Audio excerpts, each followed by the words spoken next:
Welcome to Scone Baking Beyond. Hi, I'm Kathy, and I enjoy making scones, muffins, cookies, and all sorts of delicious baked goodies. Today, I'm sharing with you my recipe for bacon, bacon, bacon sticky bun scones. Because this year at the Washington State Fair, they came in second place in the bacon, bacon, bacon competition. These sticky bun scones have bacon in the dough, they have bacon in the filling, and they have bacon on top in the sticky bun part. If you love bacon, you're gonna love these bacon, bacon, bacon sticky bun scones. So, let's bake.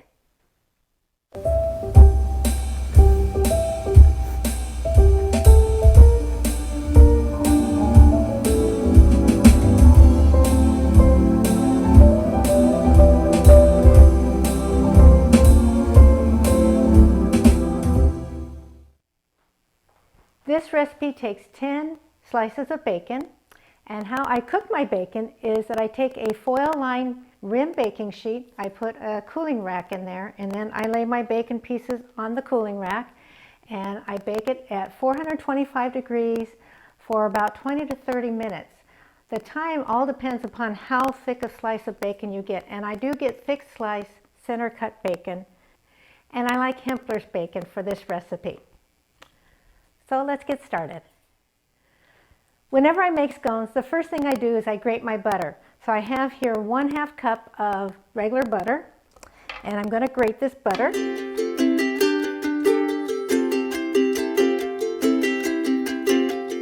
Okay, there's all of our butter. It's all grated.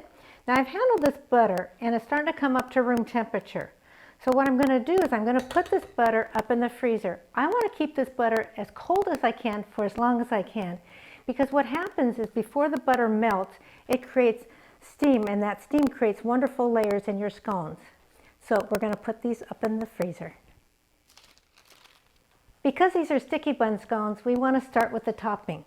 So I have here 1/3 cup of melted butter, 1/3 cup of brown sugar, and 2 tablespoons of maple syrup. We're going to whisk these together until it's combined. And this is the topping part of our scone. This is so good.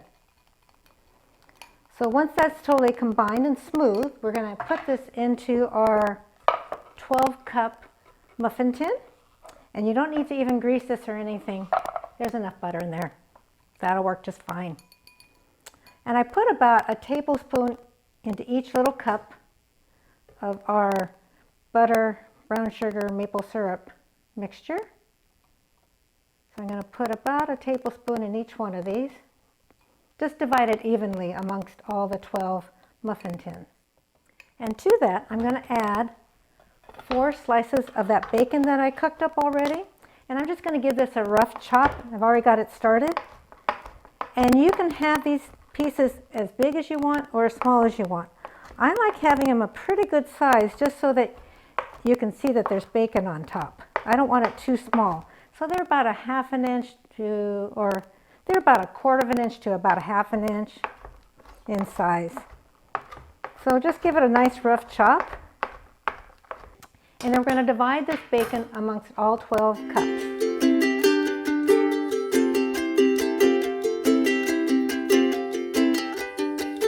Okay, now that we got the bacon in there, now I have 1/3 cup of chopped up pecans, and I'm going to put these in the muffin cups also, and I just distribute them evenly also.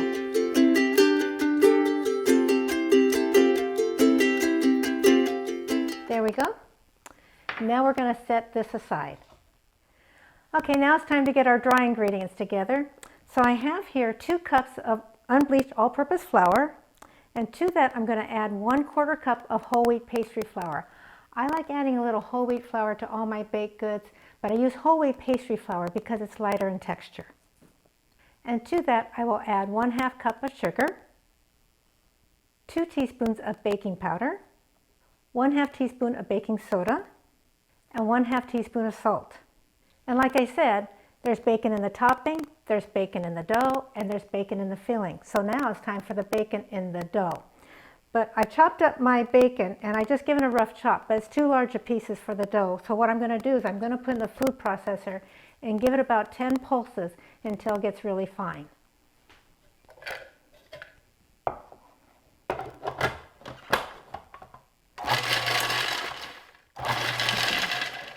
Okay, that was 10 pulses. And this will give even more bacon flavor to our bacon sticky bun scones. So just take out the blade here. Oh, there's some bacon on there. We want all that. Okay. There we go. Get all the bacon in there. There we go. We're going to whisk these ingredients together until they're just combined. So now it's time to add our frozen butter, that 1/2 cup of butter that we grated earlier. It's time to add that into our dry ingredients. There we go. Little piece out there. And we just need to mix this in. We don't have to cut it in or really handle it too much. All I need to do is make sure that all the butter is covered with the flour mixture and there isn't any clumping in there. Okay, now that our butter and flour mixture is combined, it's time to add 1 cup of buttermilk. And we're just going to mix this together until it just comes together. We don't want to overmix this at this point.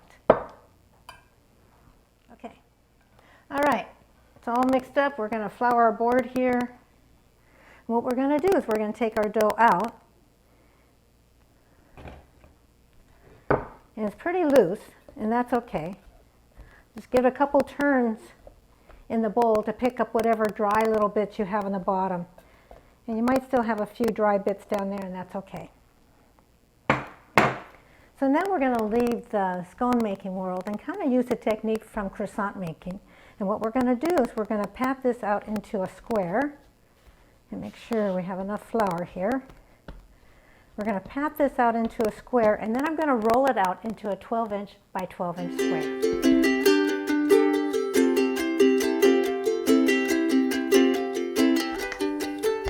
There we go. I'm just going to kind of straighten it up here a little bit. It doesn't have to be perfectly straight, and it could be a little bit shaggy, and that's okay. So we need it to be 12 inches by 12 inches and 12 inches by 12 inches. I have this really nice scraper and it has the inches measurements on it, and I know that's 6 inches wide. That's how I know it's 12 inches by 12 inches. So now I'm going to fold this into thirds, and I'm going to fold in thirds the other way. This is part of like making a croissant. And then we're going to fold it in thirds the other direction. And we have a nice little package here. So what I'm going to do is I'm going to take this little board, and I've already floured it, put our little package on there. I'm going to put it up in the freezer. Again, I'm trying to keep this butter as cold as I can, and because I've now layered that butter into the dough, it's going to make nice little layers when it starts to cook. So we're going to get this up in the freezer for 5 minutes. Okay, I've taken the dough out of the freezer. It's been 5 minutes. There we go. We're going to roll this out into another 12-inch by 12-inch square.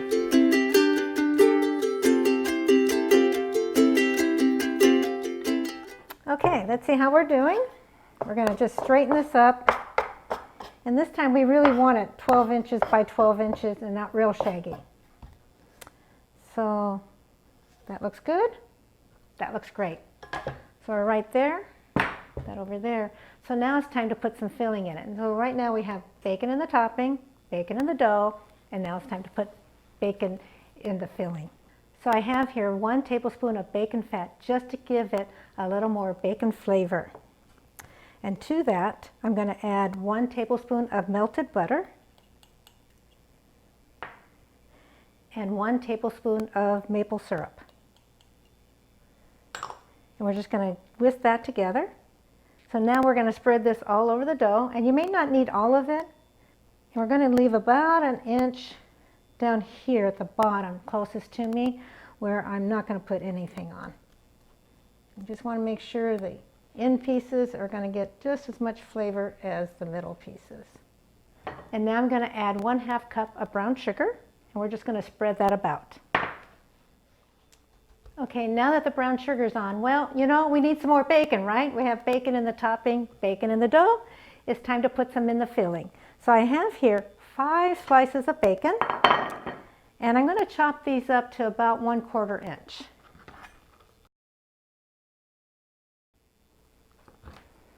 There we are, nicely chopped up. So now it's time to cover all this with all this wonderful bacon. So all this bacon on here, that's why we call it bacon, bacon, bacon. So now we're going to use a little technique from cinnamon rolls, and we're going to roll this up like you would a cinnamon roll.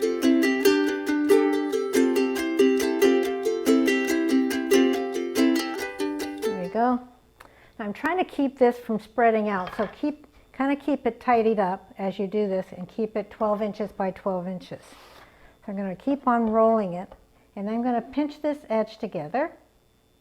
So now we're going to cut this into 1-inch slices. So I'm going to find, let's get you kind of tidied up on that side.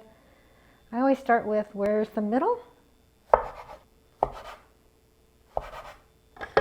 And what we're going to do is we're going to take the cut side, actually, because the cut side is the side that's actually going to be on top when this is all said and done. So we're going to take that cut side and just put this in our muffin tin.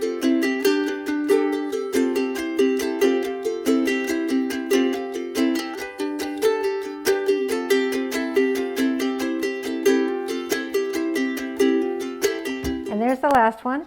We're going to bake these in a 375-degree oven for about 15 minutes. Okay, it's been 16 minutes. Oh, it smells so wonderful in here with all the bacon and the maple syrup. We're going to let these sit for 5 minutes, and then it's time to invert them. Okay, it's been 5 minutes, so now it's time to invert it. So I have this plate here. We'll put the plate over the top here. And then I'm going to move this off to the side. Just like that. The muffin tin is still hot, so let's make sure we get it all. And here we go.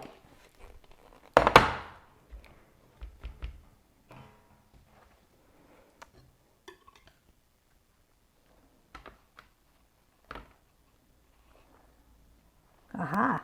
Oops. Ah! There we go. That looks so wonderful. Oh, they smell like, oh, the bacon in them. And you know, the little pieces of bacon that are still sitting here, I just take them and put them right, whoops, where'd you go? I just put them right back on top. I don't know where that went. Oh, there it went. There. We'll get them right back up on top. And we'll get this little piece right there. I think that's that guy. Okay. Anyway, they look so good. Move that out the way. And now it's time to try one. So let's just cut this guy open here so you can see inside. The bacon that's inside, the bacon in the dough, the bacon on top. That's why I call them bacon, bacon, bacon, sticky bun scones. And now it's time to try a bite.